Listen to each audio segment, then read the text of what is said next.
สมัยนี้เนาะพบกันอีกครั้งกับคลิปทางงานเกม VC โลกบันวันนี้เราจะมารีวิวเกมแบบ2017นะตัวเวอร์ชันซ็อกเกอร์ภาคตัวใหม่เนาะของที่ทางหารได้มาเคยรีวิวไปแล้วเนาะแต่วันนี้จะมารีวิวกันติดตั้งให้บ้างจะมีตัวโปรเวอร์ชันซ็อกเกอร์2017นี่มันระบบขั้นต่ำของมันตัวมัน Intel Core Studio 1.8 กิกขึ้นมาหรือ AMD Atom X2 240เนาะขึ้นมา RAM 1 กิกใช้ Windows 7 8ก็ได้เนาะหรือ Windows 10แต่ว่าการ์ดจอนี้ต่ำสุดต้องเป็นรุ่น Nvidia GeForce 8800ขึ้นมาเนาะการ์ดจอรุ่นเก่าหรือว่าใช้การ์ดจอมานำ CPU รุ่น HD Graphic 3000 ขึ้นมาก็เล่นได้ตัวดีมันต้องเป็นคอย3ขึ้นมาแล้วก็แรม2 กิกขึ้นมาส่วนการ์ดจอเริ่มแต่ GTX 260 ขึ้นมาหรือถ้ามันไข่แดงก็ต้องเป็น ATI Radeon HD 4850เนาะตัวนี้มีพื้นที่ว่างประมาณ 13-55 กิกนะจับตัวนี้แล้วซึ่งต่างจากตัวเดิมแล้วตัวเดิมจะเป็นร่องปกที่ต่างจากตัวนี้นะซึ่งตัวเก่าร่องปกจะเป็นแบบนี้ตัวเก่าทางหารเนาะจะเป็นร่องปกแบบนี้ส่วนตัวใหม่จะเป็นร่องปกแบบนี้นะร่องทางหารห้องตัวนี้มีความจุอยู่7 กิกเนาะตัวนี้บอกว่าตัวเก่ามีอยู่12 กิกนะตัวนี้มีอยู่7 กิกมีจากซื้อไปแมนให้ทำการโหลดข้อมูลเนาะของเกมไปไว้ในเครื่องก่อนแล้วทำการแตกไฟล์ออกมาเพื่อติดตั้งเนาะส่วนก่อนที่จะติดตั้งถ้าเป็น Windows 10 มันควรปิดระบบWindows Defender เนาะReal Time Protection ไปก่อนเนาะปิดไปซึ่งเกมตัวนี้ทางห้างเฮานี่มีอยู่2 แผ่นตัวนี้มีอยู่2 แผ่นราคา35,000 กีบ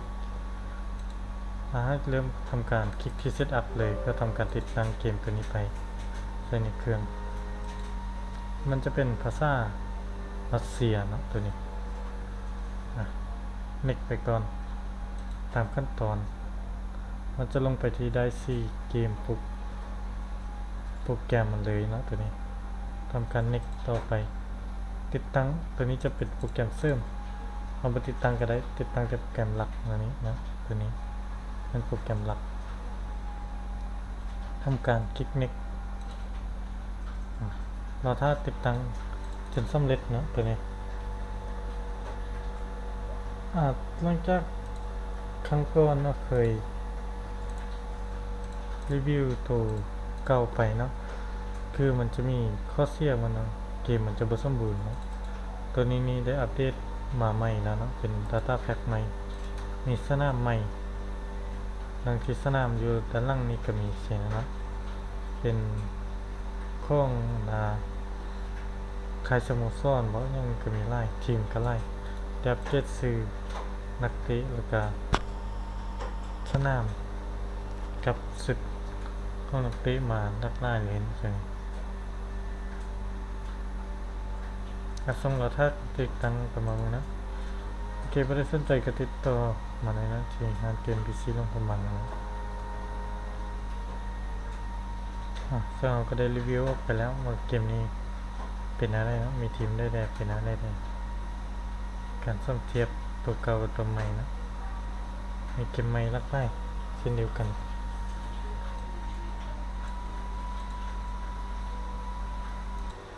โอเคการติดตั้งใกล้จะสำเร็จแล้วเนาะ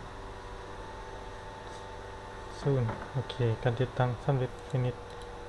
ไปบอกไอคอนมาไอคอนจะอยู่ที่ได้4เกมโปรแกรมไฟล์เปิดตัวเราสังเกตว่าจี้หรือเต็งเข้าไปที่คลิกไฟล์นี่ก่อนแท็กเนี่ยใส่รหัสเข้าไปซึ่งรหัสมันเป็นตัวนี้ สโมกคัปปี้มีในนี่ละเปิดไฟวิลล่าขึ้นมาแพทอันนี้โอเคเราก็จะได้ไฟล์ซีไพนี้ขึ้นมาคัปปี้แพทอันนี้อีกครั้งหนึ่งเป๊ป2017 Send to the top เนาะตัวเป๊ปเนี่ยนะกับ Setting Send to the top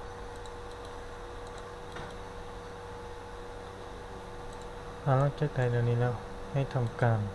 ตั้งค่าเกมโดยการที่เอาเกมใส่ในเครื่องนะ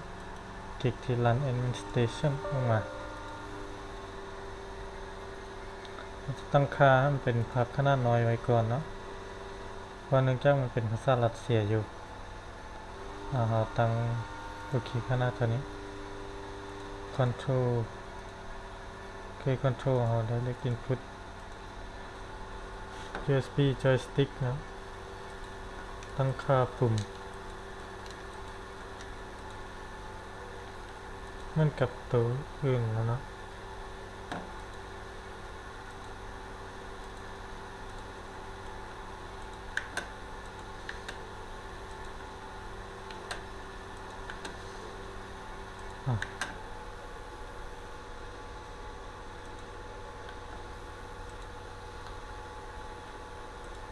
เราจะตั้งค่านั้น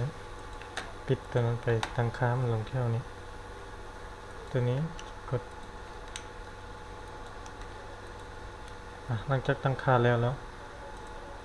โอเคไปทำการเปิดเกมขึ้นมาทดสอบเลย Open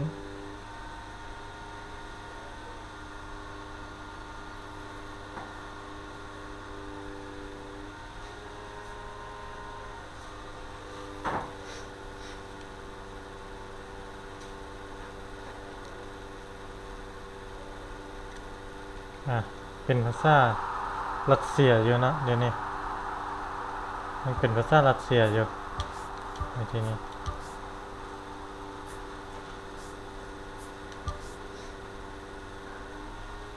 เป็นโปรแกรมภาษารัสเซียเนาะสามารถมาตั้งค่าได้ที่ setting พวกนี้นะแต่ว่าในที่นี้มันมีเพียงแต่4อันเนาะสามารถเปลี่ยนภาษาใดเถอะให้ออกไปก่อนแล้วกลับมาเบิ่งที่ไฟล์ตัวเกมที่ทางด้านตรงนี้มันจะมีไฟล์ตัวนี้เนาะ enuk เนาะเป็นภาษาอังกฤษเอาทำการ extract ไฟล์ออกมาเนาะextract ไฟล์ออกมาให้เปิด location ไฟล์ของเกมก่อนเนาะขึ้นมาเข้าไปที่ data เข้าไปที่ data beta เลยตัวนี้มันจะมีเป็นแพ็กเกจของภาษาอังกฤษตัวนี้ในนี้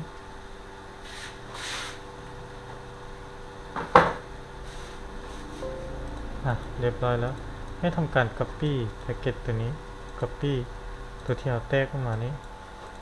มาแพสใส่ตัวที่นี้ในที่นี้ใน data ของตัวเกมก็จะได้มีแล้วให้ทำการเปิดเกมขึ้นมาอีกครั้งหนึ่ง Open ตั้งค่า Setting ก็ได้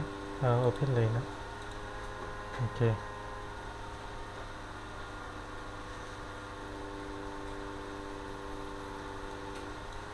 Open ขึ้นมาแล้ว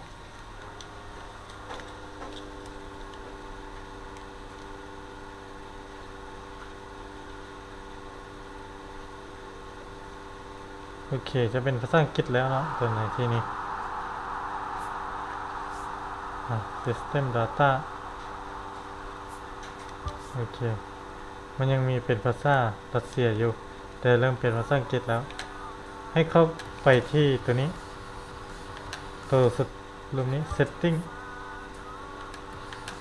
มันจะได้ตัวที่5ขึ้นมาตัวนี้เนาะคลิกใส่มันแล้วเลือกขึ้นเป็นโหมดภาษาอังกฤษเซฟเราถ้ามันเซฟเกมโอเคเป็นภาษาอังกฤษแล้ว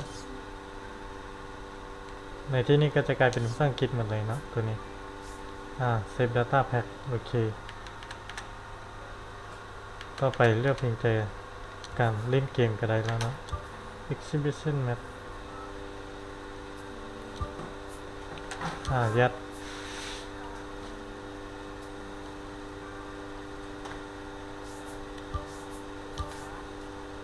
โอเค เรียบร้อย สมบูรณ์เนาะเชลซี FC ลิเวอร์พูลแมนเชสเตอร์แมนซิตี้มีครบหมด